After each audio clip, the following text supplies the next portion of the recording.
আপনি খালি ঢাকা চিটাং রাস্তাটাকে এক্সপ্রেসওয়ে করেন, রাইট। এক্সপ্রেসওয়ে করলে এখন লাগে 7 ঘন্টা, তখন লাগবে 3 ঘন্টা। ঠিক আছে, তাহলে 3 ঘন্টা একটা ট্রাক যদি যেতে পারে আর ওই একই ট্রাক যাচ্ছে 7 ঘন্টা, আপনার কনজাম্পশন কোন জায়গায় কমলো? আর এটার সাথে ভেরি মাচ রিলেটেড এগেইন আমার ব্যবসা করার খরচ। একটা ট্রাক যদি 2বার ট্রিপ দিতে পারে, এখন যদি তাকে ভাড়া দিই 20,000 টাকা, তখন তাকে আমি দিব 15,000 টাকা। সো এইখানে সিদ্ধান্ত নিতে হবে এবং সিদ্ধান্ত দ্রুত নিতে হবে।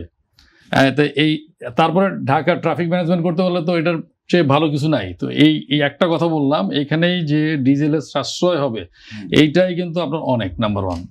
নাম্বার 2 হচ্ছে লং টার্ম ইভি আনতে হবে, ইভিকে আরও পপুলার করতে হবে এবং এইটার জন্য হলো যে ট্যাক্সের যে এখন যে ইয়েটা আছে ওইটাকে আরও আকর্ষণীয় করতে হবে, যেন আর এই ডিজেলের গাড়ি আর পেট্রোলের গাড়ি না আসে। আচ্ছা, 3 নম্বর হচ্ছে যে ইটকলের রোল, যেটা আজাদ ভাই বললেন। সোলার এক সময় ছিল পার্ট অফ কমপ্লায়েন্স আমাদের ইন্ডাস্ট্রির জন্য। কি যে সোলারের একটা নির্দিষ্ট পরিমাণ না লাগাইলে আপনি ডেস্কোর কানেকশন পাবেন না, আরইবির কানেকশন পাবেন না। আমাদের এক্সপিরিয়েন্স এখন হচ্ছে it's no more compliance, it is a business case. আমার নিজের 14 মেগাওয়াট রুফটপ সোলার আছে, আমার গার্মেন্টস প্লাস আমার টেক্সটাইল সব, একটা ফ্যাক্টরি বাকি আছে, ওইটাও করবো।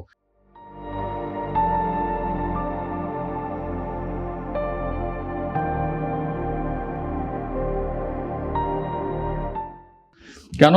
আমি প্রথমটা করার পরে আমি যখন দেখলাম আমার ROI 7 বছর, পরবর্তীটায় আমার ROI চলে আসছে 5 বছর রিটার্ন অফ ইনভেস্টমেন্ট। এবং রুফটপে আপনার ইনভেস্টমেন্ট সহ যদি আপনি হইলো আপনার GTF থেকে ফান্ড পান অথবা ইটকল থেকে ফান্ড পান, তাহলে 5% ইন্টারেস্ট রেটে আপনার 5 বছরের রিটার্ন চলে আসবে। আপনার কস্ট পড়বে এনার্জির 4.5 টাকা।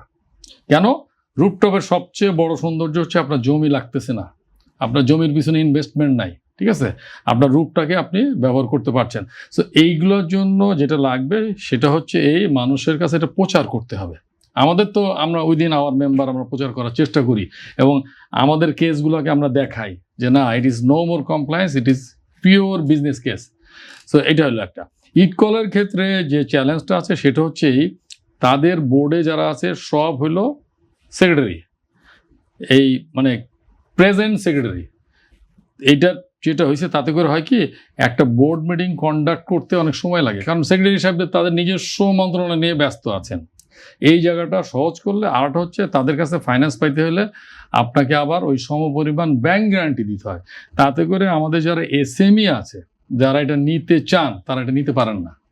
যারা আমরা মোটামুটি একটু ভালো আছি, আমরা নিতে পারি। তাই এটা তো সহজ করতে হবে, আপনাকে সহজ করতে হবে যে এখানে একটা জিনিস যেটা আপনি ইউজ করবেন, যেটা আপনার অনেকগুলা পারপাসকে সার্ভ করবে। আপনার ইউরোপিয়ান ইউনিয়নের যে গাইডলাইন আছে 2030 বা 2035, সেটাকে আপনি কমপ্লাই করতে পারবেন। আপনি বিনা পয়সায় একটা নির্দিষ্ট সময়, আমার ধরেন রুফটপের এয়ার হলো 20 ইয়ার্স, 5 বছর 6 বছর পরে পয়সা যদি আমার পেমেন্ট চলে আসে, তারপর আমার মেনটেন্যান্স কস্ট খুব কম, এই ঝড় বদলে যেন উড়ে না যায় ইত্যাদি ইত্যাদি। সো এইটাকে পপুলার করার জন্য প্রচুর প্রচারণা লাগবে এবং অঙ্ক করে বুঝাই দিতে হবে। এখন এই সচেতনতা তৈরি করতে হবে, এটার দায়িত্ব নিতে হবে ইটকলকে। আমি যদি করি আমার সেক্টরের জন্যই, কারণ আমার কথা তো আর অন্য সেক্টরের লোকজন শুনবে না, আর আমি শোনাতেও যেমন this is not my responsibility. So এইগুলা একই সাথে সাইমেন্টেনিয়াসলি, একটার পর একটা না, 3rd আর 4th FSRU এটা লাগবে, যেন আপনার টাকা থাকলে আপনি সংকটের সময় আপনি LNG আনবেন, এক্সপ্লোরেশন শুরু করে দিতে হবে। আপনি পাবেন কি পাবেন না আপনি জানেন না, কিন্তু এটা আপনাকে করতে হবে। এই যে যাদেরকেই দিবেন এটা স্বচ্ছতার ভিত্তিতে দিবেন।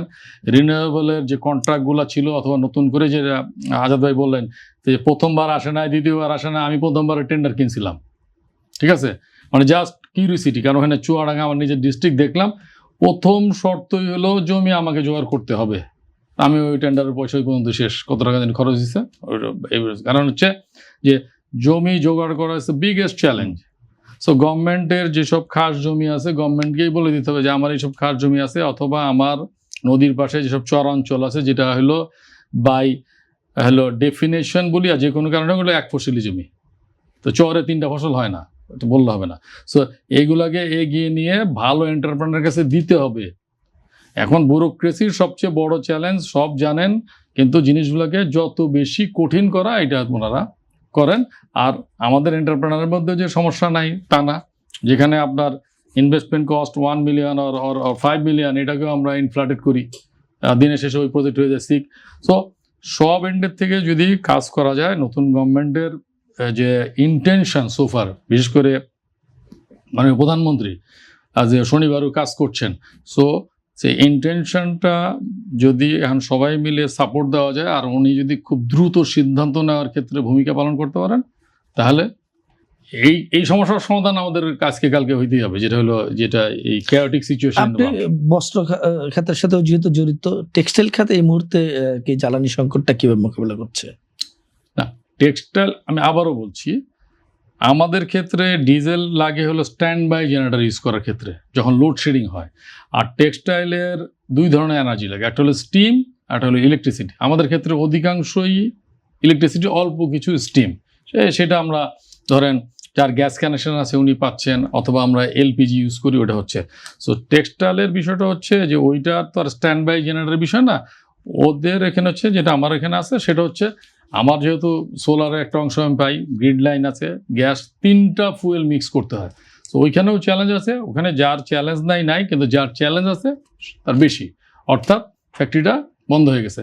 সো এই জন্যও কিন্তু ধরেন যেটা হয়েছে যে ডিসরাপশন হচ্ছে সাপ্লাই চেনে, কারণ অ্যাভেলেবেল র ম্যাটেরিয়াল তৈরি হচ্ছে না, যেটা আমাদের জন্য প্রয়োজন। তো সেখানেও সমস্যা আছে।